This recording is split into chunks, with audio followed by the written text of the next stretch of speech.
आप सभी को मेरा नमस्कार। पिछले परिच्छेद में हमने आपको द्रौपदी के स्वयंवर के विषय में बताया था।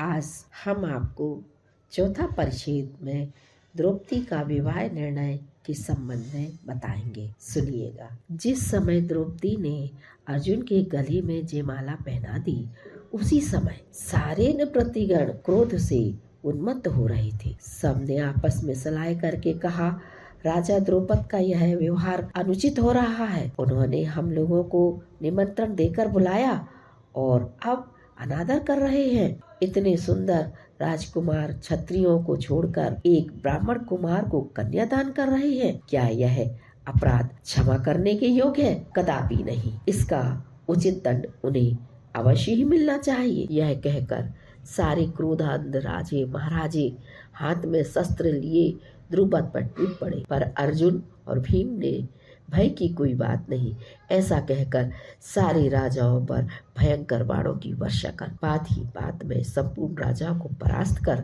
अर्जुन कर्ण के सामने आ खड़े हुए। कुछ देर तक कर्ण के साथ युद्ध हुआ। कर्ण भी हार मानकर सामने से हट गए। उधर कुंती देवी अपने प्यारे पुत्रों को आने की वाट देख रही थी। वे अपने मन में अनेक शंकाएं कर रही थी कि कहीं महाराज धृतराष्ट्र के पुत्रों द्वारा रचे हुए किसी जाल में तो नहीं फंस गए। उसी समय पांचों भाई द्रौपदी के साथ लिए हुए आनंद के साथ आते ही उन्होंने कहा, माता, आज भिक्षा में यह मिली है। कुंती ने बिना देखे और जाने ही कि कौन सी वस्तु भिक्षा में मिली है कहा, अच्छा पुत्र, जो कुछ भी मिला है आपस में बांट लो। इसके बाद जो ही उनकी दृष्टि द्रौपदी पर पड़ी और उनका परिचय मिला, तो ही वो अपने कहे हुए वाक्यों पर पश्चाताप करने लगी। अतः उसी समय उन्होंने युधिष्ठिर को संबोधन करते हुए कहा, पुत्र, मुझे यह मालूम न था कि तुम यज्ञ सैनी द्रौपदी नंदिनी को साथ लाए हो, अन्यथा ऐसे शब्द मेरे मुंह से कभी न निकलते। अब मुझे अपनी कही हुई बातों पर बड़ा दुख हो रहा है, इसलिए अब ऐसा उपाय करो जिससे मेरी भी बात रह जाए और पंचाल कुमारी का धर्म भी भंग न हो पाए। कुछ देर चुप रहने के बाद महात्मा युधिष्ठिर ने माता को आश्वासन देते हुए अपने भाई अर्जुन से कहा, भाई, तुमने स्वयंवर में निशाना बांधकर द्रौपद को प्राप्त किया है, अतः इसके साथ विवाह करने के अधिकारी तुम ही हो। अर्जुन भी बड़े समझदार थे। उन्होंने उत्तर दिया, भ्राताश्री, ऐसी अन्यायपूर्ण बात श्रीमुख से न निकालें, हमें अधर्म में लिप्त होना पड़े। आप हम सबों में ज्येष्ठ हैं, इसलिए पहले आपका विवाह होना उचित है। विश्वास रखें, हम आपके आज्ञाकारी सेवक हैं, अतः जो आज्ञा आप हमें देंगे उसे पालन करेंगे। युधिष्ठिर नीति शास्त्र के पूरे पंडित थे।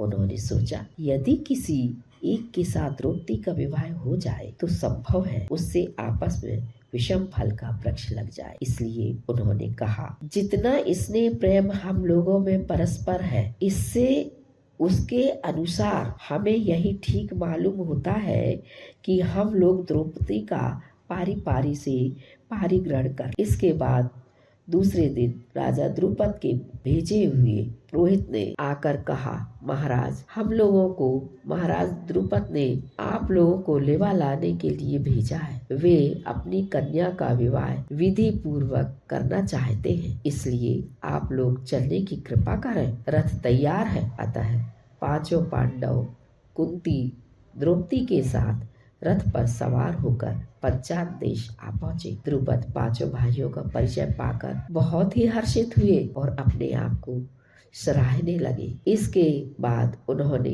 युधिष्ठिर से कहा, आज का दिन बड़ा ही शुभ है, इसलिए द्रौपदी का विवाह अर्जुन के साथ आज ही होना चाहिए। इस पर युधिष्ठिर ने कहा, राजन, हम सब में बड़े हैं, इसलिए बिना मेरा पहले विवाह हुए अर्जुन का कैसे हो सकता है। इस पर द्रुपद ने कहा, अच्छा, तो आप ही द्रौपदी के साथ विवाह कर लीजिए। इस पर युधिष्ठिर ने कहा, राजन, हमारी माता की ये आज्ञा हो चुकी है कि द्रौपदी हम पांचों की पत्नी बने, कारण कि हम लोगों में यह नियम बहुत दिनों से चला आ रहा है कि जो भी वस्तु मिले उसे आपस में बांट लेते हैं।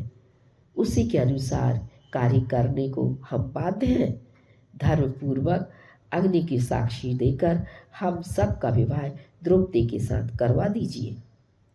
द्रुपद ने कहा, कुलश्रेष्ठ, बड़े आश्चर्य की बात है। हम आपसे ऐसी अन्याय संगत बातें सुन रहे हैं। लोकाचार और वेद विरुद्ध कार्य करना आप जैसे महान आत्मा को शोभा नहीं देती। युधिष्ठिर बड़े बुद्धिमान थे। उन्होंने बड़ी चतुरता के साथ द्रुपद को समझाया, पर द्रुपद के मन में यह बात किसी भी तरह न बैठ। संयोग से महात्मा व्यासदेव जी वहां पहुंचे।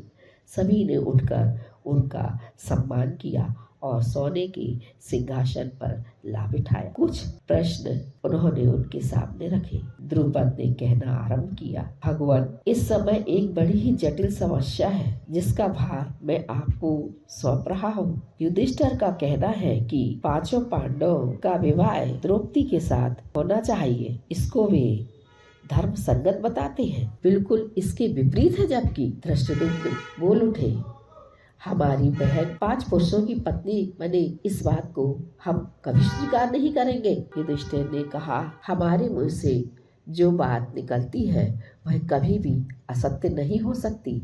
हमें पूर्ण ही विश्वास है कि यदि हम 5 भाइयों के साथ द्रौपदी का विवाह होना धर्म होता तो यह बात हम लोगों में किसी में नहीं आती। पुराणों में भी हमने यह सुना है कि धर्मपरायण जटिला नाम की किसी एक कन्या ने, जो गौतम वंश से उत्पन्न हुई थी, 7 ऋषियों के साथ विवाह किया था। शास्त्रों में भी यह कहा गया है कि बड़ों की आज्ञा सदा धर्म के सम्माननीय होती है। अस्तु, माता से बढ़कर दूसरा और कौन हो सकता है? हमें उनकी आज्ञा मिल चुकी है। कुंती ने कहा, युधिष्ठिर ने जो कुछ कहा है वह सब सत्य है। यह मेरा ही दोष है कि मैंने बिना देखे ही कह दिया कि आपस में बांट लो। अस्तु, हे दुर्योधन उत्पन्न, अब ऐसा उपाय कीजिए जिससे कि मेरी बात भी झूठी न हो।